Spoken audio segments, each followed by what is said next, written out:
Magandang araw, ako po Sir T, madalas po nilang tawagin Sir Pogi. Nandito po kami sa bayan dahil weekend ngayon para bumisita sa aking mga tiyahin at aking mga kapatid. Wow, naglulutuan pala dito. Inihaw na liempo, sarap ba niyan? Ano pa niluluto dito? Yan po ang isa sa pinsang ko, si Levi's. Kisigang po daw siya ng sigang isda pero wala pang isda, kaya ako'y bibili muna ng isda. Yan na po ang aking biniling isda. Ang aking biniling isda po ay kalahating kilong galunggong dahil wala pa po akong budget ngayon. Inaayos na po nilang makakainin po ngayong araw na itong tanghalian. Yan po, ginagayat na po nila ang inihaw na baboy at syempre ang sausawan na sibuyas, kamatis at toyo. Yan po ang isa sa aking mga kapatid, si Ivan, may-ari ng munti naming printing shop. At yun po ang aking kapatid, kay Paulo, para yusin ang ibibig ng mga bata. Yan po ang niluto kanina.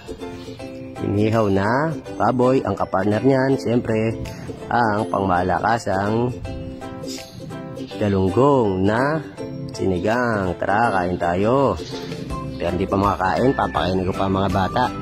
Hope, meron ba daw? O, ito na lang, Ate Mervin. Kain. Yan po ang ginawa ng mga bata. After namin kumain, magbibig naman po sila sa ibang araw. Pabaltaan ko ulit kayo. Paalam!